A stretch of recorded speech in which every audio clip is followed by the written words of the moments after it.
মধ্যপ্রাচ্যের উত্তেজনাকর পরিস্থিতিতে নতুন করে কড়া বার্তা দিয়েছে ইরান। আন্তর্জাতিক বাণিজ্যের অন্যতম গুরুত্বপূর্ণ পথ হরমুজ স্ট্রেট দখলে রাখার ঘোষণা পুনর্ব্যক্ত করেছে তেহরান। ইরানের সর্বোচ্চ নেতার সামরিক উপদেষ্টা মোহসিন রেজাই এক সাক্ষাৎকারে জানিয়েছেন, ইরানি জনগণের ন্যায্য অধিকার স্বীকৃতি না দেওয়া পর্যন্ত হরমুজ প্রণালী তারা ছাড়বে না। তিনি বলেন, যুক্তরাষ্ট্র ও পশ্চিমা বিশ্ব যদি ইরানের অধিকারকে স্বীকৃতি না দেয়, তাহলে এই কৌশলগত জলপথে তাদের নিয়ন্ত্রণ অব্যাহত থাকবে।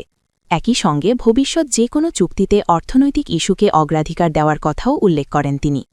গত ২৮ ফেব্রুয়ারি ইউনাইটেড স্টেটস ও ইসরায়েল যৌথ সামরিক অভিযান শুরুর পর থেকেই হরমুজ প্রণালীর নিয়ন্ত্রণ নেয় ইরানের ইসলামিক রেভলিউশনারি গার্ড কোর বা আইআরজিসি। এরপর টানা ৪০ দিনের সংঘাতের পর ৮ই এপ্রিল দুই পক্ষের মধ্যে একটি অস্থায়ী যুদ্ধবিরতি কার্যকর হয়। তবে ১১ই এপ্রিল ইসলামাবাদে অনুষ্ঠিত আলোচনা কোনো সমঝোতায় পৌঁছাতে পারেনি। এরই ধারাবাহিকতায় যুক্তরাষ্ট্র ইরানের সমুদ্র বন্দরগুলোতে অবরোধ জারি করে। ফলে বর্তমানে ইরানের কোনো জাহাজ বন্দরের বাইরে যেতে পারছে না এবং বাইরের জাহাজও হরমুজ হয়ে ইরানে প্রবেশ করতে পারছে না। মোহসিন রেজাই আরও দাবি করেন, যুক্তরাষ্ট্র দীর্ঘমেয়াদী যুদ্ধকে ভয় পায়, কিন্তু ইরান সেই ধরনের সংঘাতের জন্য প্রস্তুত। তার ভাষায়, ইরানের কাছে প্রয়োজনীয় অভিজ্ঞতা ও সক্ষমতা দুটোই রয়েছে। বিশ্লেষকদের মতে হরমুজ প্রণালীর নিয়ন্ত্রণ বৈশ্বিক জ্বালানি সরবরাহে বড় ধরনের প্রভাব ফেলতে পারে, কারণ বিশ্বের উল্লেখযোগ্য অংশের তেল এই পথ দিয়েই পরিবাহিত হয়।